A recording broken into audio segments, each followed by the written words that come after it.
रागिनी और सुमित्रा बाजार में एक दूसरे से टकराते हुए बोलती हैं। अरे अंधी है क्या? खुद को दिखाई नहीं देता और मुझे अंधी बोल रही है। अरे सुमित्रा तुम यहाँ कैसे? दो चोटी वाली रागिनी तुम यहाँ रहती हो? हाँ, ये मेरा घर थोड़ी ही दूरी पर है। चलो मैं तुम्हें अपने घर ले चलती हूँ। रागिनी और सुमित्रा दोनों ही बचपन की सहेलियाँ थी और कितने सालों बाद अब बाजार में अचानक दोनों मिली थी। रागिनी सुमित्रा को अपने घर लेकर जाती है। यहाँ बैठ, अपना ही घर समझ। नैन्सी, मोनिका, बेटा देखो कौन आया है। जी मम्मी कौन आया है? जरा देखो, सुमित्रा आंटी आई हैं। अच्छा मम्मी, ये वही सुमित्रा आंटी है ना जिनके बारे में आप हमें बचपन में बताती आई हैं, आपकी बेस्ट फ्रेंड? हाँ बेटा, ये मेरी बचपन की सहेली सुमित्रा है। नमस्ते आंटी। नमस्ते आंटी। नमस्ते बेटा। रागिनी तेरी बेटियां तो एकदम एक ही जैसी दिखती है, एक जैसी शक्ल, एक जैसे बाल, एक जैसे रंग रूप। मोनिका और नैन्सी वहाँ से चली जाती है। हाँ, कभी कभी तो मैं ही कंफ्यूज हो जाती हूँ इन दोनों में। तुम तो जानती हो ना कि ये दोनों हमशक्ल हैं। अब मुझे इनकी शादी की टेंशन होने लगी है।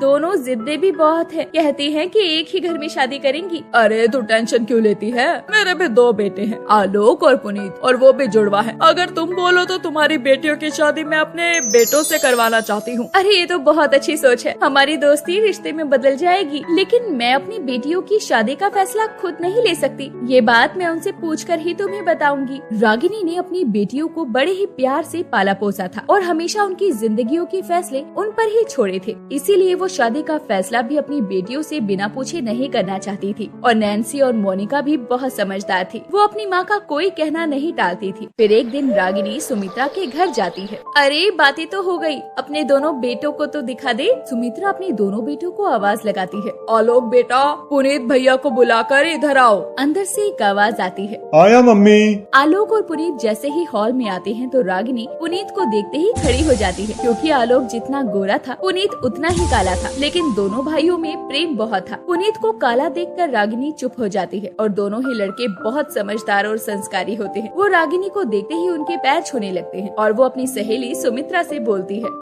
सुमित्रा, ये दोनों तो मेरी बेटियों की तरह हमशक्ल हैं। सिर्फ रंग का फर्क है और तुमने संस्कार भी बहुत अच्छे दिए हैं इन्हें। इतना कहकर रागिनी चुप हो जाती है और मन में सोचती है, एक बेटा इतना गोरा और दूसरा इतना काला, ये हमारी मोनिका के साथ ऐसा लगेगा कि हंस के साथ कौवा हूँ। ऐसा सोचकर रागिनी हंसने लगती है और पुनीत उस हंसी को देखकर समझ जाता है और अपना सर नीचे झुकाकर चला जाता है। उसके बाद रागिनी अपने घर चली जाती है और घर पहुँचकर वो अपनी बेटियों से बोलती है। नैन्सी, मोनिका इधर आओ। जी मम्मी। हाँ मम्मी बोलिए ना। देखो बेटा, मैं चाहती हूँ कि कोई भी फैसला लेने से पहले तुम एक बार पुनीत और आलोक से मिल लो, फिर जो भी तुम्हारा फैसला होगा वही होगा। पर माँ, ये सच भी तो है कि हमने ये फैसला आप पर छोड़ दिया है। आप जो कहेंगे हम वही करेंगे। हाँ माँ, दीदी सही बोल रही है। आप तो मिल आई हो ना उन दोनों से, तो आपको कैसे लगी वो दोनों? बेटा, मुझे तो आलोक अच्छा लगा, पर पुनीत बहुत काला है, अपनी मोनिका के साथ अच्छा नहीं लगेगा। और कल सुमित्रा अपने बेटे आलोक को लेकर घर आएगी, एक बार तुम मिल लो, अच्छा रहेगा। मैंने सुमित्रा को बोल दिया है कि पुनीत को भी लेकर आना, तो वो कल घर आ रहे हैं तुमसे मिलने। ठीक है मम्मी, जैसा आपको ठीक लगी।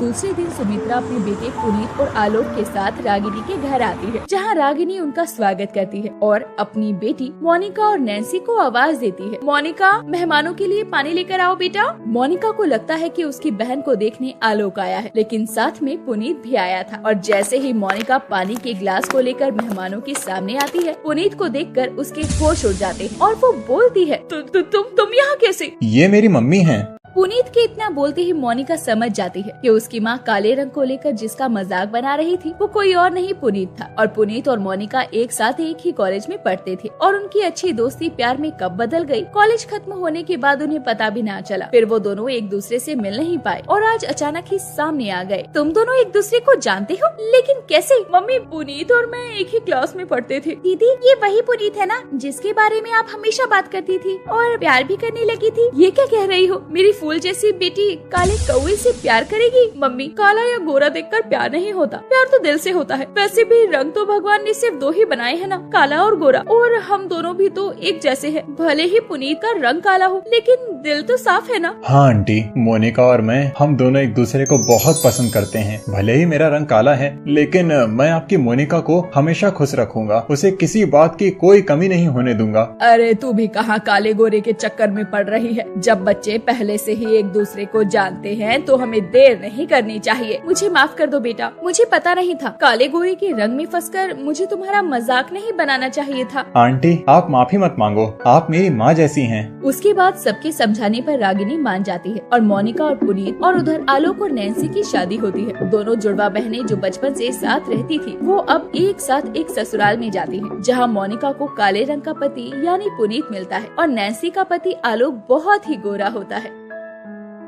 अगर आपको हमारी ये कहानी पसंद आई हो तो इस कहानी को लाइक करें और अपने दोस्तों से शेयर करें और हमारे चैनल को ऐसी ही कहानियाँ देखने के लिए सब्सक्राइब कर लें।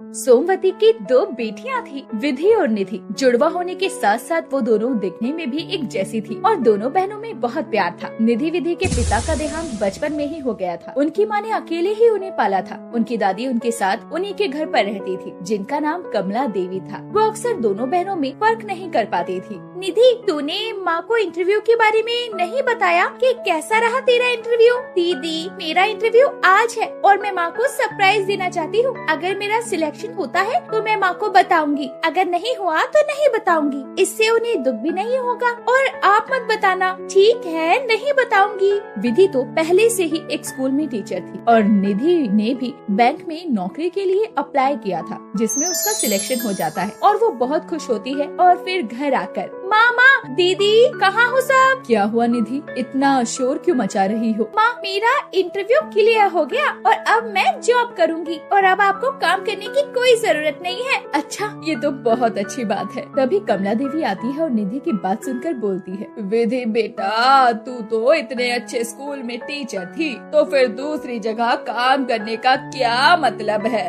अरे दादी, मैं विधि नहीं निधि हूँ, कभी तो पहचान लिया करो। बचपन से देखा है आपने हमें। अरे एक तो तुम्हारी शक्लें एक जैसी हैं और तुम कपड़े भी एक जैसे पहन लेती हो, कोई कैसे बताए भला? क्यों दादी, माँ भी तो पहचान लेती है ना हमें। तभी वहाँ विधि आ जाती है और बोलती है, निधि, तुम जानती हो हम दोनों में सिर्फ एक ही चीज का फर्क है जो दादी आज तक नहीं समझ पाई, और माँ ने हमें पैदा किया है तो माँ अच्छे से जानती है। दोनों बहनें एक जैसी होने के कारण कोई भी उनमें फर्क नहीं कर पाता था, लेकिन उनकी माँ सोमवती समझ जाती थी कि दोनों में एक ही फर्क था। निधि हमेशा तेज और ज्यादा बोलने वाली मुंहफट लड़की और विधि बहुत नरम स्वभाव की और प्यार से बोलने वाली लड़की। ऐसे ही दिन बीतते और अब निधि और विधि दोनों ही जॉब करती हैं। विधि एक स्कूल में टीचर थी और निधि बैंक में जॉब करने लगी। और फिर एक दिन, निधि, विधि बेटा, मुझे तुम दोनों से कुछ बात करनी है। जी माँ, बोलिए। हाँ माँ, बताओ क्या हुआ? तुम दोनों के लिए रिश्ता आया है। माँ, आप तो जानती है ना कि अभी हमें शादी नहीं करनी है। देखो बेटा, शादी तो सभी को करनी होती है और रिश्ता अच्छा है। तुम दोनों एक ही घर में जाओगी और मैंने रिश्ते के लिए हाँ कर दिया है। माँ,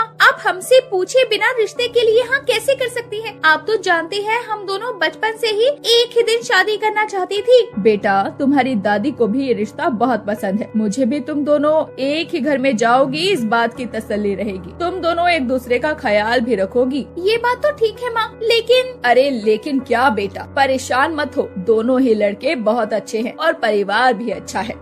सोमवती के बहुत समझाने के बाद निधि विधि दोनों मान जाते हैं। ऐसे ही कई दिन बीतते हैं और फिर उनकी शादी का दिन आता है और निधि विधि आज बहुत खुश थी क्योंकि उनके बचपन का सपना आज पूरा होने जा रहा था। दीदी, आज मैं बहुत खुश हूँ, हमारे बचपन का सपना पूरा हो जाएगा। हाँ, तुम सही कह रही हो। हम बचपन से ही चाहते थे कि हमारी शादी एक ही दिन हो, लेकिन ये नहीं पता था कि हमारी शादी एक ही घर में होगी। निधि, विधि, तुम दोनों तैयार हो गई? जी माँ, बस आ रहे हैं। माँ, बताओ हम दोनों कैसे लग रहे हैं? मेरी दोनों बच्चियाँ परियां लग रही हैं। जल्दी चलो, तुम्हारी दादी भी बुला रही है। उन्होंने कहा है कि शादी की रस्मों से पहले दुर्गा माँ की पूजा करनी है। ठीक है माँ, हम दोनों अभी आते हैं। वैसे सब मेहमान आ गए? हाँ बेटा, सब मेहमान आ गए, तभी तो तुम्हारा इंतजार हो रहा है। पता नहीं ये आंचल, सुमन, राधिका कहाँ रह गई? निधि, तूने राधिका को बुला लिया? तुझे पता है ना वो कितनी घमंडी है, बाकी सबको बुला लेती। मैं भी कुछ अपने खास दोस्तों को ही बुला पाई हूँ। दीदी क्या करती, जब से सुमन के घर गई तो वहीं राधिका मुझे मिल गई और वो जिद करने लगी कि मुझे भी शादी में बुलाओगी नहीं क्या? तो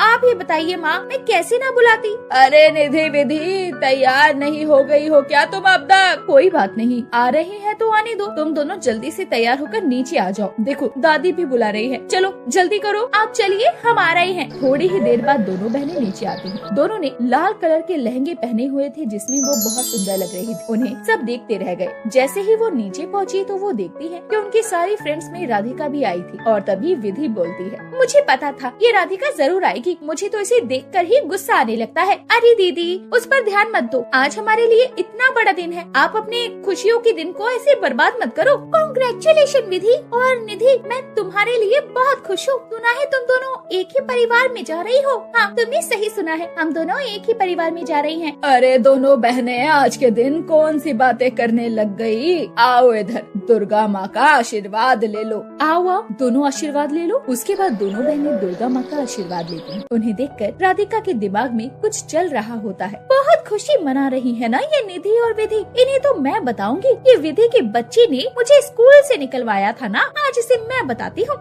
राधिका तो ऐसा सोच रही थी और वहाँ शादी की रस्में शुरू होने वाली होती है। जैसे ही वरमाला के लिए फूल मंगाए जाते हैं तो राधिका आगे बढ़कर खुद फूल लेने जाती है और वो फूलों में खुजली की दवाई मिलाकर लगा देती है और फिर वो फूल ले जाकर वरमाला के लिए देती है। लेकिन जैसे ही वरमाला की रस्म पूरी होती है तो निधि और विधि को कुछ नहीं होता। ये देखकर राधिका को बहुत हैरानी होती है। उन दोनों बहनों को कुछ नहीं हुआ, यही वो सोचने लगती है। मैंने तो खुजली की दवाई इतनी सारी डाली थी लेकिन कोई असर नहीं हो रहा, ये तो बहुत खुश है। राधिका को बहुत गुस्सा आने लगता है। तभी उसे बच्चे के हाथ में वो खुजली की दवाई दिखती है, जिससे उसे पता चलता है कि उसने जो दवाई डाली वो खुजली की नहीं बल्कि गंगा जल थे और खुजली की दवाई तो वो बच्चा ले गया था। वो समझ जाती है कि ये सब दुर्गा माँ की करनी है। फिर वो माफी मांगती है और मन ही मन बहुत दुखी हो जाती है। हे दुर्गा माँ, मुझे माफ कर दो। मैंने तुम्हारे भक्त को चोट पहुँचाने की कोशिश की। आज के बाद मैं कभी भी किसी को चोट नहीं पहुँचाऊंगी। उसके बाद में वो अपना बिहेवियर चेंज कर लेती है। शादी की रस्मों को बहुत एंजॉय करने लगती है। ये सब निधि विधि देखकर खुश होते हैं और वो भी अपनी शादी को फुल एंजॉय करते हैं और हंसी खुशी उन दोनों की शादी पूरी हो जाती है।